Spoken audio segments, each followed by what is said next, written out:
고린도전서 13장 4절로 7절의 말씀입니다.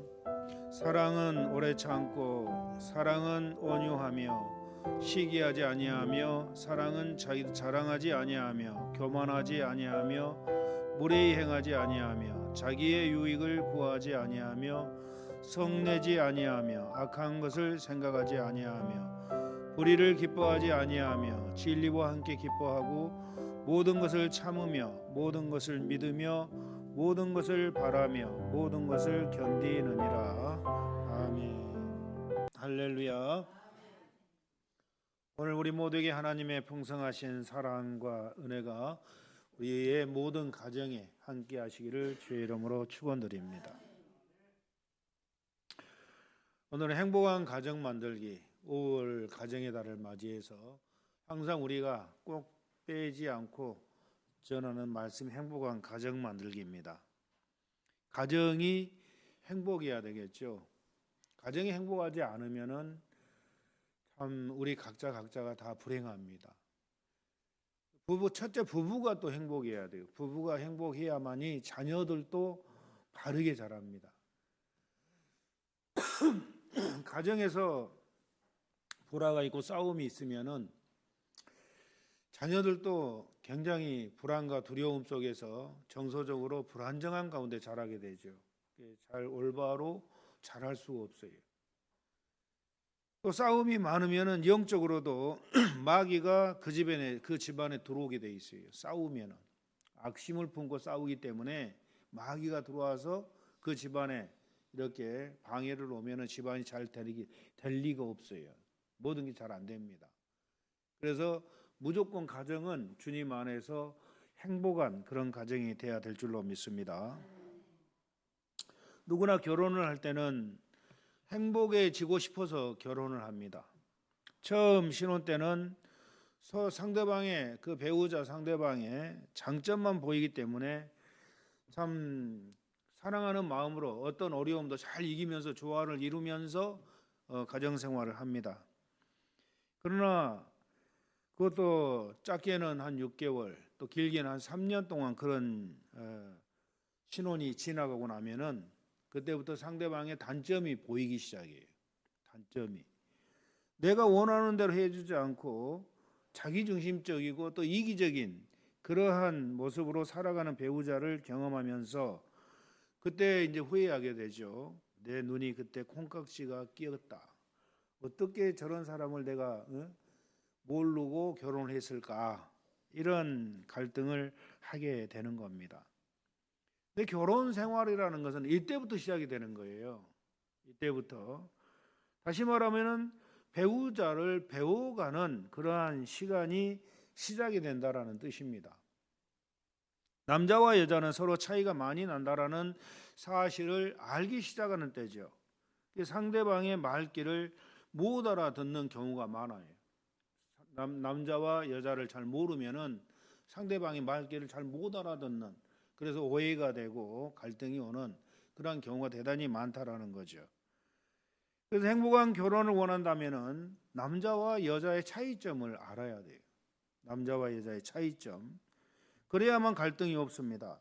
여러 가지 차이가 수도 없이 많이 나요. 말하는 것, 생각하는 것, 행동하는 것, 엄청난 차이가 나요.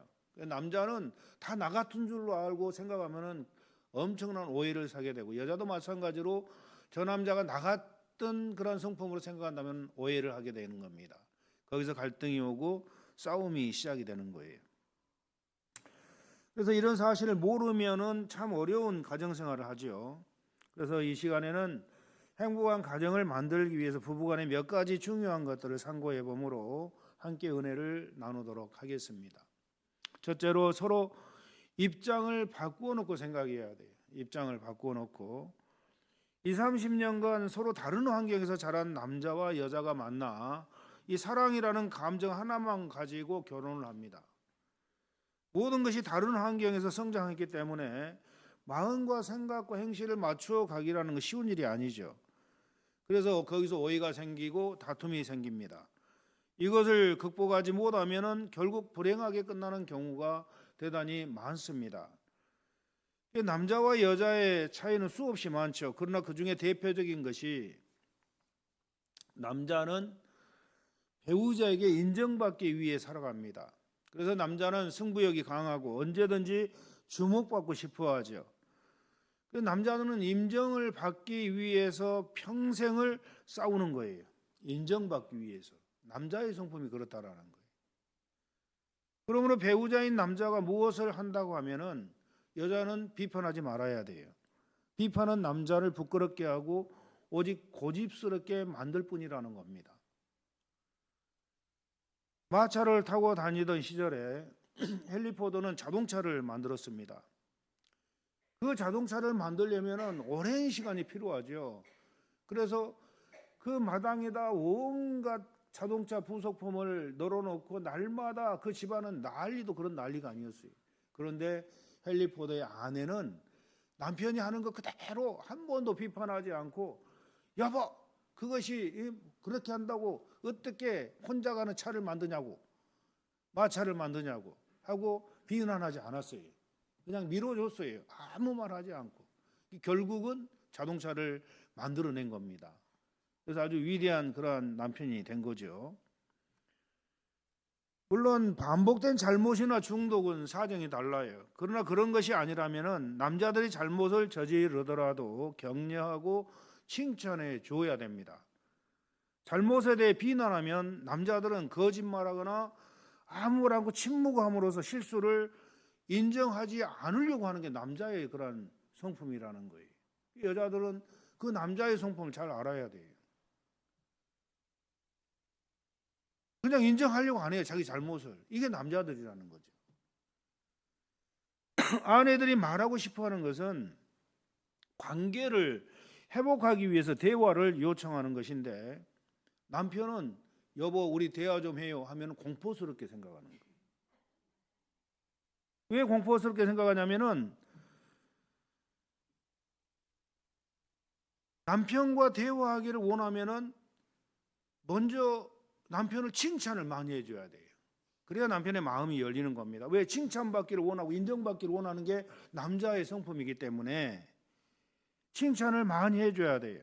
그러면은 부부 사이 이 대화의 문이 열리게 된다라는 거죠. 그래서 남편을 칭찬할 때 남편은 두려움을 내려놓고 기꺼이 대화에 응하게 되는 거죠. 그 아내가 받고 싶어하는 감정은 사랑이지만 아내는 남편에게 사랑받기를 원해요, 항상. 그런데 이 남편들이 받고 싶어하는 감정은 인정과 칭찬이라는 사실을 잊어서는 안 된다라는 거죠. 이러한 사실이 남자와 여자의 차이점입니다. 그래서 남자들은 자기 생각이나 마음을 말로 표현하기 어려워하는 데서 불통이 시작되죠.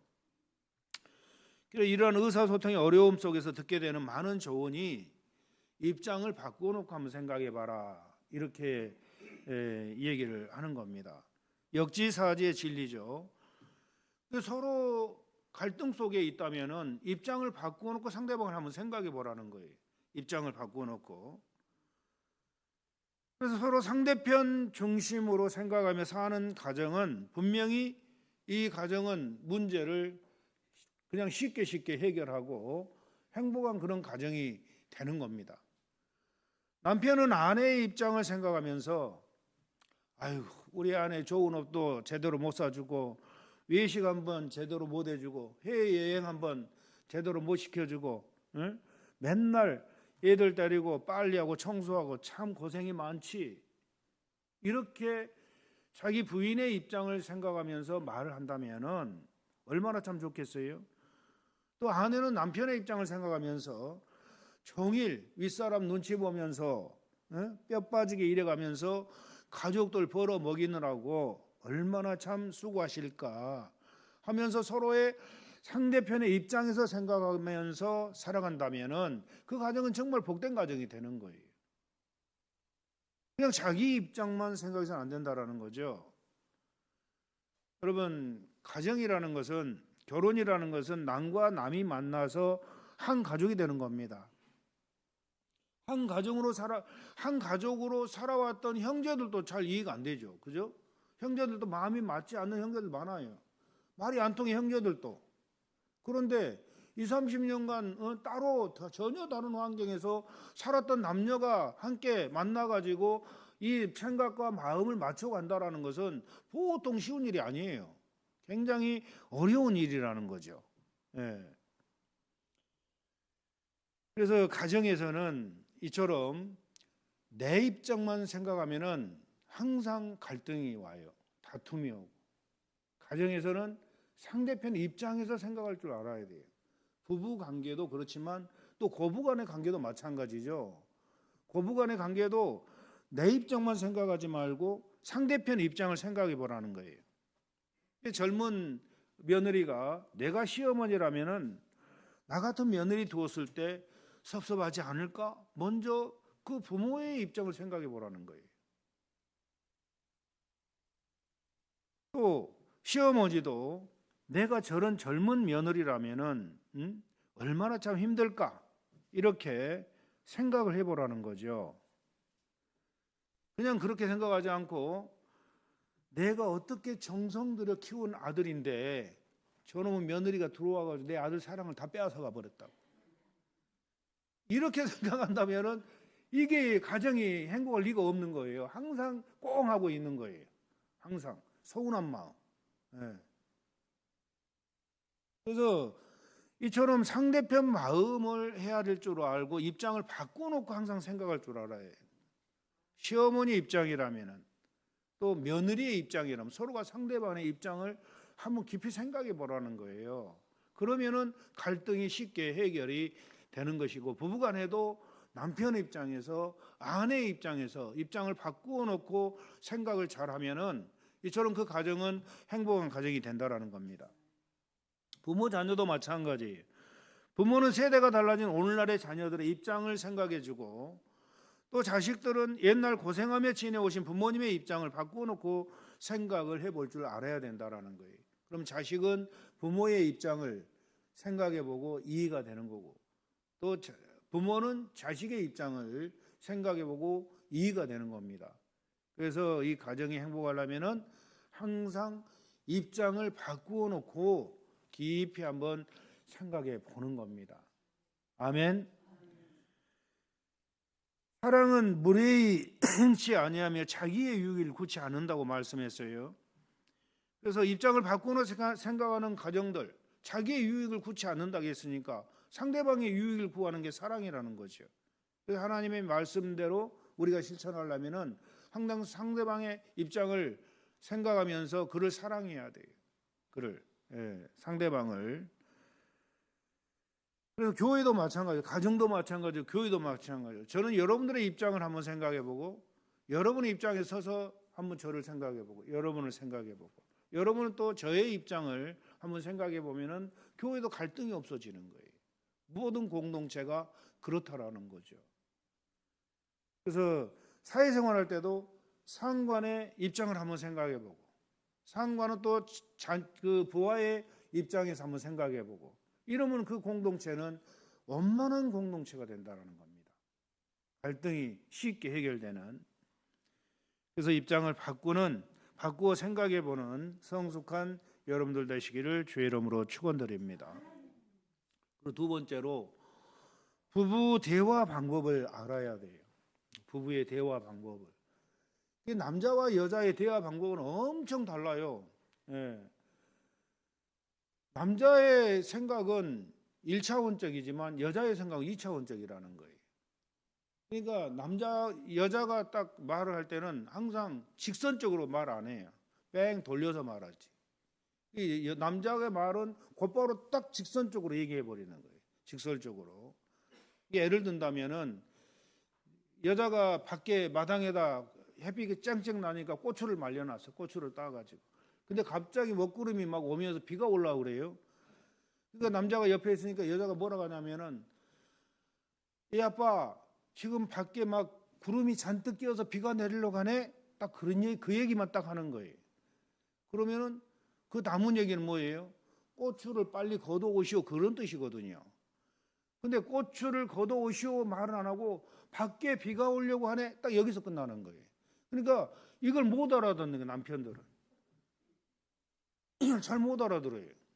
그러니까는 비가 온 다음에서 아 고추 하고 나가서 막 걷는 거야.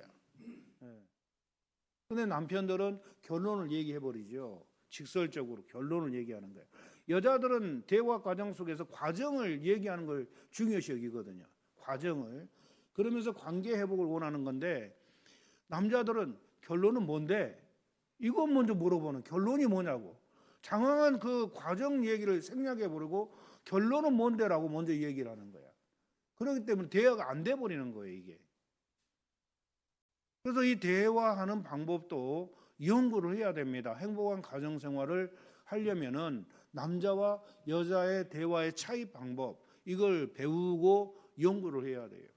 그렇기 때문에 남자는 여자를 알아야 된다. 여자는 남자를 알아야 된다라는 책을 꼭 구입해서 여러분들 보시기를 바라고 제가 나눠 드렸는데도 안 봤다면은 먼지 털고 다시 한번 보시기를 꼭 바랍니다. 거기 많은 얘기가 나와 있어요. 대화 방법에 대해서. 그 남편은 부부 대화 그 시간이 충분하냐고 물어보면은 남편은 충분합니다. 만족합니다. 대답하지만 아내는 우리 부부는 대화가 너무 부족합니다라고 말해요. 왜 그런가 봤더니 남편은 일방통행적인 그 말도 대화라고 생각하는 거예요. 그냥 상대방의 입장 고려하지도 않고 일방통으로 자기 얘기만 쫙 다 하는 거야. 그걸 대화라고 해요. 근데 여자는 그게 아니죠. 아내들은 공감하고 배려하는 그 대화만 대화라고 생각을 하는 거예요.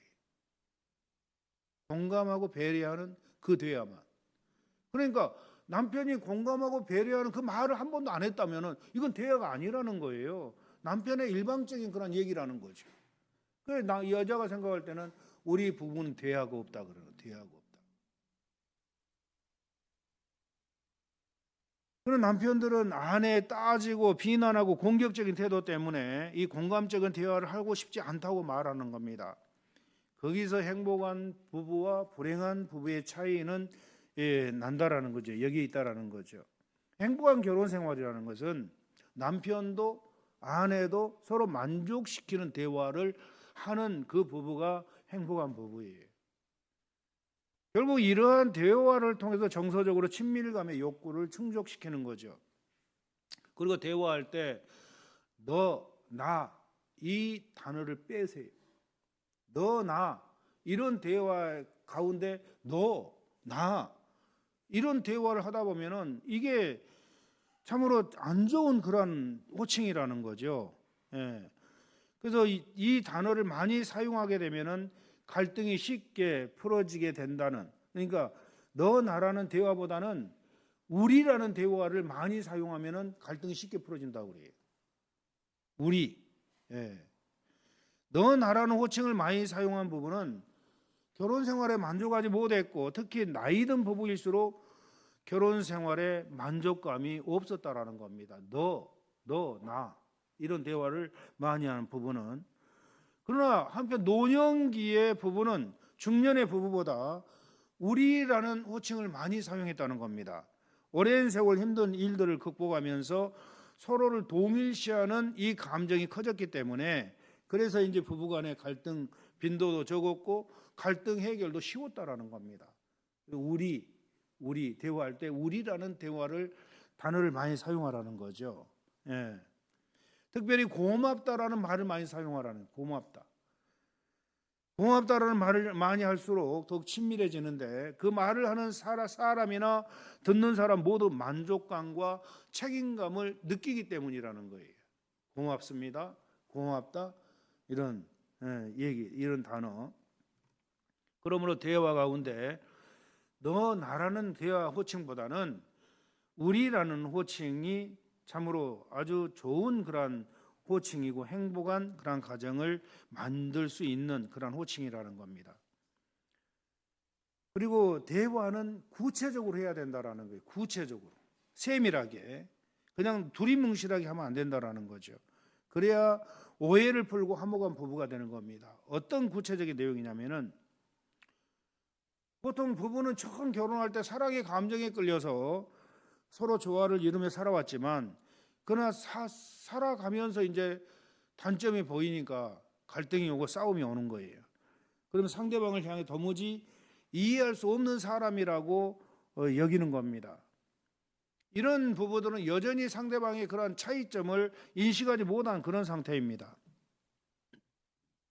남편이 무엇을 잘못해서 아내에게 사과를 합니다. 내가 잘못했어 하면은 아내는 그냥 그래 하고 받아주면 되는데, 아내는 꼭 그렇게 물어요. 뭘 잘못했는데?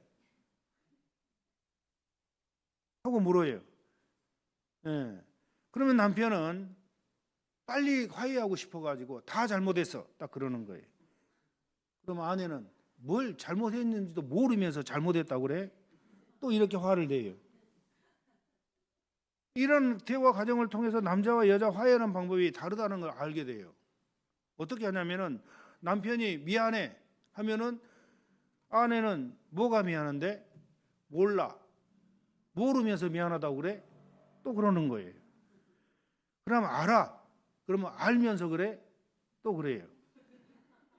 그리고 다시 잘못했어 하면은 뭘 잘못했는데? 계속 반복하는 거예요. 이 대화가. 왜 이런 대화가 계속 반복이 되냐면은 그걸 잘 알아요. 남편이 미안해 라고 할 때 아내가 뭘 미안해? 라고 하는 아내의 속뜻은 남편의 그 사과가 진정성이 없다라는 거예요. 진정성이 없다라는 거죠. 진심이 아니라고 생각하기 때문에, 또 남편의 그 사과가 충분하지 않다고 생각하기 때문에 그렇다라는 거예요. 그냥 미안해 그러면 응 알았어 하고 받아주는 게 아니고, 그냥 형식적으로 진정성 없는 그런 사과라는 것을 알기 때문에 뭘 미안해? 이런 식으로 대화가 안 된다라는 거죠. 그래서 남편이 사과할 때 아내의 감정이나 상황을 고려하지 않고 자신의 입장만 말하거나 또 변명하거나 사과를 빨리 끝내려고 한다면 아내는 남편이 자신의 마음을 이해하고 배려하지 않는다고 생각을 하는 거예요. 그런 사과는. 그래서 아내는 남편의 사과가 무리하다고 생각하는 겁니다. 뭐가 미안해? 이렇게 되묻는 거예요. 무리하다고 생각하니까. 또 다른 이유는 그렇게 사과를 한다면은 앞으로 다시 변하지 않는다라는 거예요. 계속 한다라는 거예요. 그러니까 계속 그 대화가 그와 같이 반복적으로 이루어지면서 사과가 안 된다라는 거죠. 미안해. 뭐가 미안해? 다 미안해. 뭐가 다 미안해? 이런 식으로 계속해서. 그렇다면은 어떻게 해야 되는가? 아내는 남편의 사과가 의미 없고 믿을 수 없다고 생각하기 때문에 뭐가 미안해라고 묻지만, 이런 아내의 속마음을 해소하기 위해서는 자신의 잘못을 구체적으로 말하라는 거예요. 예를 들자면은 생일이 지나가 버렸어요. 생일날 아무것도 남편이 안 해줬어, 부인에게. 그러니까 이제 부인이 그것 때문에 서운해가지고 내 생일인데 생일도 알아주지도 않고 꽃 한 송이도 안 갖다 주고 이제 혼자 삐져 있는 거예요. 그러니까 나중에 남편이 그것을 알고 미안해 딱 이러기만 하는 거예요. 그렇게 하면은 뭐가 미안해? 이렇게 당연히 뭐가 미안해 물어보는 거죠. 뭐가 미안한데?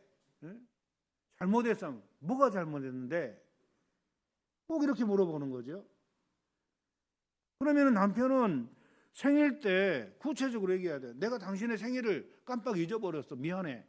생일 당신께 수고하는데 내가 정말 꽃 한 송이라도 사다 드렸어야 되는 건데, 선물이라도 하나 갖다 드렸어야 되는 건데 그걸 못해서 미안해. 앞으로는 잘할게. 딱 하면은 그때 사과를 받아준다는 거예요. 부인은.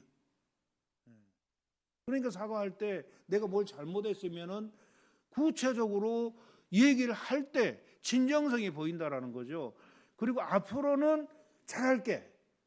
이 말 때문에 앞으로는 변화가 될 것이라는 것을 인정하는 거예요, 아내가. 그러면서 그때 사과를 받아준다라는 거예요. 그때. 이런 진정성 있는 사과를 하지 않기 때문에 몇십 년이 지나도 남편이 조금만 잘못을 하면 두고두고 얘기하는 거예요. 몇십 년 전에 얘기를. 진정한 사과를 안 받았다라는 거예요. 그러니까 남편의 입장에서는 그 지나가 몇십 년의 그 얘기를 두고두고 한 것 때문에 속이 뒤집어지는 거야. 그럼 그걸 빨리 알아채고, 아, 그때 내가 정말 사과를 안 했구나, 진정한 사과를 안 했구나, 이것을 빨리 깨치하고 그때라도 늦지 않았으니까 그때 내가 잘못했어, 앞으로는 다시 안 할게, 그러면은 앞으로는 그 얘기 안 하는 거예요. 지난날 내가 몇십 년 전에 실수했던 거, 이런 거 남자들 많잖아요. 없는 사람 누가 있어요? 근데 살다 보면은 그 얘기를 또 하고 있는 거예요. 저도 마찬가지예요. 그 얘기를 또 하고 있는 거, 아내가. 예. 두고두고 하는 거예요. 근데 이제 알고 보니까, 아, 진정성 있는 사과를 내가 못했구나, 이걸 깨닫게 되는 거죠. 그러니까 앞으로 여러분들 살다가 아내가 몇십 년 전에 이 얘기를 두고두고 하면은 우려먹고 또 우려먹고 하면은, 아, 그때 진정성 있는 사과를 하시고 그때 같은 일을 앞으로는 절대 안 할게 하고 한다면은 앞으로 그 얘기 안 하는 거예요. 그래서 사과할 때는 이처럼 진정성 있는 사과, 아내가 왜 서운했는지를 이해하고 그런 감정을 받아주고 공감해주고 위로줘야 된다라는, 위로해줘야 된다.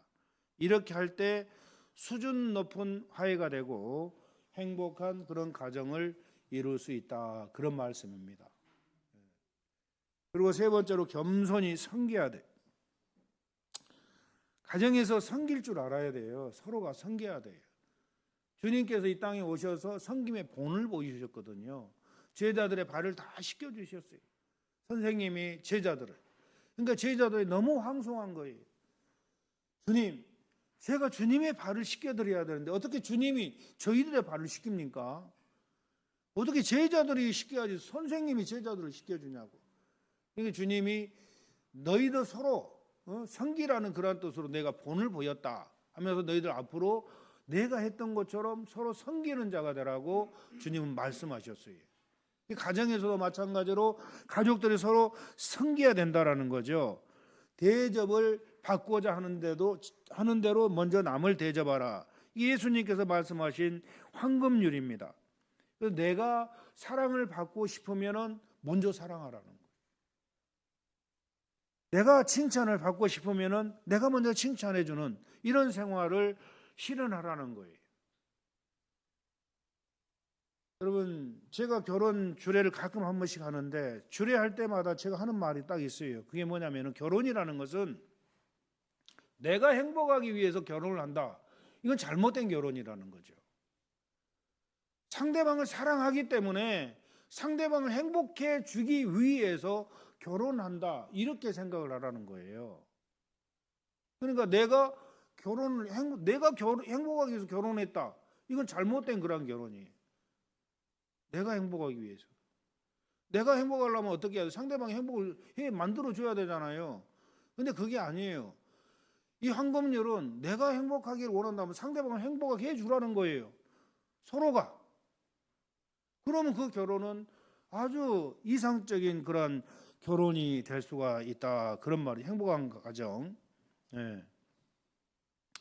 사랑이라는 것은 받는 것이 아니라 주는 게 사랑이다.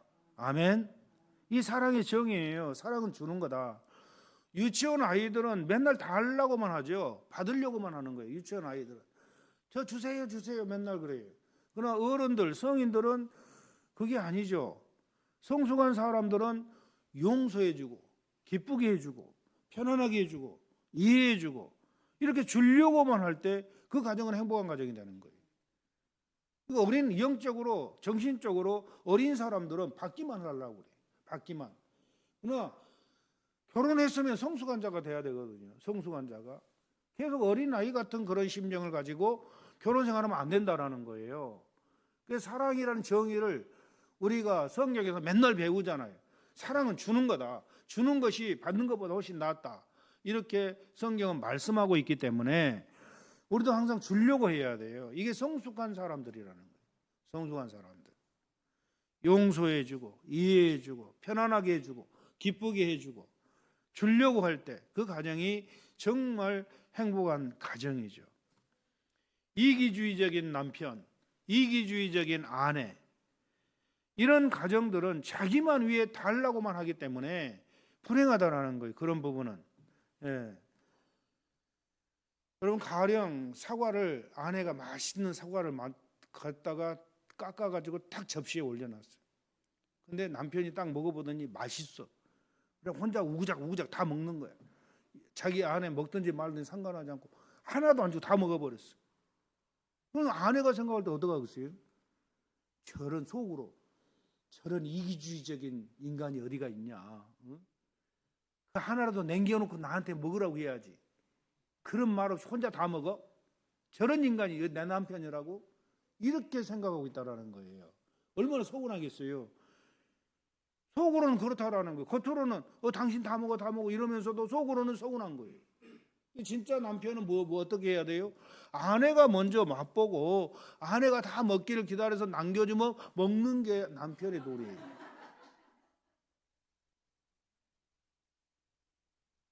그렇다고 앞으로 아내가 전부 다 자기 혼자 다 먹으라는 말은 아니에요. 같이 먹어야지. 여보 먹어보니까 진짜 맛있다. 당신도 하나 먹어 하고 딱 입에 넣어주고. 이거 얼마나 참 다정하고 행복한 그런 모습이에요. 모든 면에서 그렇다라는 거예요. 모든 면에서. 이기주의적인 그러한 자기중심적인 자기만 아는 이러한 생각을 다 버리라는 겁니다. 그걸 가지고 있는 이상에는 행복한 가정이 될 수가 없다. 아내는 아내대로 제 고집만 부리지 말고 남편을 최대한 편안하게 해드리고 기쁘게 해드려야 좋은 아내고, 또 내 기분 맞춰주기를 기다리지 말고 상대방 기분을 이해해주고 맞춰주고 노력할 때, 서로가 그러한 노력을 할 때 행복한 가정이 만들어지는 겁니다. 예. 가정 안에서 부부간에 무슨 자존심이 무슨 필요하겠어요? 교만이 무슨 필요하고? 여러분, 아무것도 그런 거 필요 없어. 오직 사랑으로 서로 종노릇하라고 있어요. 성경의 말씀은 갈라디아서 5장 13절에 오직 사랑으로 서로 종노릇하라. 그 뭐예요? 서로 섬겨라 그 말이에요. 서로 섬겨라. 이 말을 여러분들 마음에 깊이 새기시기 바랍니다. 나만 좋으면 된다, 이런 마음은 다 버려야 돼. 이기주의적인 아주 나쁜 마음이죠. 나만 편하면 되고, 나만 좋으면 되고, 나만 즐거우면 되고, 나만 행복하면 된다? 아니죠. 그건 불행한 거예요. 상대방이 있기 때문에. 서로 섬기는데 좋은 얘기가 있어요. 옛날에 화목한 그런 가정이 있었는데, 하루는 가장되는 큰아들이 바지를 하나 사왔어. 여러분, 바지 사면 길잖아요. 그럼 줄여서 입어야 돼. 딱 맞춰보고 아들이 하는 말이, 어머니에게, 자기 아내에게 하는 말이, 여보 이거 10cm만 줄여가지고 다려놔. 그럼 내일 입고 갈게. 딱 그렇게 한 거예요. 그러니까 아내가 한 밤 12시쯤 돼가지고 다 자는데 일어나가지고 10cm를 딱 잘라가지고 깨끗이 해가지고 다듬어놨어. 다려놨어. 딱 걸어놓는데 새벽 3시쯤 돼가지고 어머니가 딱 일어나가지고, 저 며느리가 얼마나 피곤한데 저렇게 해놨을까 생각해가지고는 거기다 또 10cm를 딱 잘라가지고 만들어서 딱 다려놨어. 그러다 잤어. 새벽녘에 딱 일어나가지고, 그 시누이가 일어나가지고는, 아이고 우리 어머니, 우리 언니, 올케 언니 힘들지, 내가 해놓게 하고는 또 10cm를 딱 잘라가지고 또 딱 만들어 놓고, 아침에 딱 일어나서 딱 입으려고 보니까 반바지가 되어 있는 거예요. 얼마나 참 황당하겠어, 남편 입장에서는. 근데 서로 사랑하기 때문에, 서로 섬기는 마음으로 했기 때문에 그 반바지 때문에 속상한 것이 아니고 더 화목한 그런 가정이 됐다는 얘기예요. 그 서로 사랑하기 때문에. 예. 얼마나 참 멋있는 그런 모습입니까? 여러분, 서로 겸손하게 섬기는 생활 하시기 바랍니다. 가정에서 서로 섬겨야 돼요. 서로, 부부는 서로 섬겨야 되고, 또 가족들도 서로 섬겨야 돼. 그냥 나만 편하려고 하면 안 돼. 나만 편하려고 하면 안 되고, 응? 아내가 열심히 청소하고 빨래하고 밥하고 그렇게 밥을 차려줬으면 남편은 설거지는 할 줄 알아야지. 설거지는. 그래 안 그래요? 예, 서로 도우면서 살아야 돼. 특별히 이제 맞벌이하는 그런 가정에서 문제가 많아요. 맞벌이하는 가정은 서로 하루 종일 일하고 왔잖아요. 일하고 오면은 아내는 청소하고 밥하고 설거지하고 막 빨래하고 다 해야 되잖아요. 근데 남편은 딱 소파에 앉아가지고 리모컨 딱 해가 TV 보고 앉아있어요. 아무것도 안 하고. 여보 이것 좀 해. 아 나 힘들어 피곤해. 아내 입장에서는 나도 하루 종일 일하고 왔는데 남편은 아무것도 안 하고 물 하나 손에 안 묻히려고 그러고 있는 거예요. 이 가정이 행복한 가정이겠어요? 서로 맞벌이를 하고 서로 일하고 들어왔으면은 남편이 여자를 도와서 아내를 도와가지고 서로 섬기면서 일을 한다면은 그 가정이 얼마나 화목한 가정이겠어요? 그럼 많은 남편들이 그렇다라는 거예요. 도우려고 하지 않아 아내를. 그래 맞벌이하는 가정들은 남편들은 이 일을 명심하셔야 됩니다. 가정은 사랑의 보금자리가 돼야 돼요. 가장 세상에서 삭막한 곳이 어디냐면은 사랑이 없는 것이 가장 삭막한 것이에요. 가정이 서로 사랑하고 서로 섬기는 그 가정이라면은 세상에서 천국도 그런 천국이 없어요. 가정이 천국이 돼야 될 줄로 믿습니다. 그리고 마지막으로 긍정적인 눈으로 모든 것을 바라봐야 됩니다. 사랑의 눈은 긍정적인 눈입니다. 가급적 모든 상황을 긍정적으로 보도록 하면은 가정이 화평하고 행복해집니다. 사랑은 모든 것을 믿으며 모든 것을 바라며 모든 것을 참는다. 사랑은 가령 시어머니가 며느리를 볼 때 아이고 저것들이 들어와 가지고 애지중지 키운 내 아들 사랑을 빼앗아가 자고 믿게 보기 시작하면은 그 며느리 발꿈치까지 다 미워진다라는 거예요. 한번 믿게 보기 시작하면. 예. 부정적으로 보는 그런 법이죠. 이런 것들은. 그런데 여러분 고슴도치도 제 새끼는 이쁘다라는 말이 있죠. 고슴도치도 제 새끼는 이쁘다. 이게 무슨 말이에요? 사랑의 눈으로 보면은 모든 것이 좋게 보이고 긍정적으로 보인다라는 겁니다. 사랑의 눈으로 보면. 다른 사람이 다 실망을 하고 믿어주지 않고 소망을 갖지 않아도 사랑을 가진 부모는 그 자녀에 대해서 실망하지 않고 끝까지 믿고 힘쓰기를 바라는 겁니다. 그래서 여러분들 남의 단점만 찾으려고 하지 말고 좋은 점, 장점을 찾아보고 칭찬하도록 노력을 해야 돼요. 부부간에 장단점 없는 부부가 어디가 조금 다 단점이 있고 장점이 있어요. 그 단점은 그냥 점으로 보라는 거예요. 점으로. 아멘. 아무것도 아니다.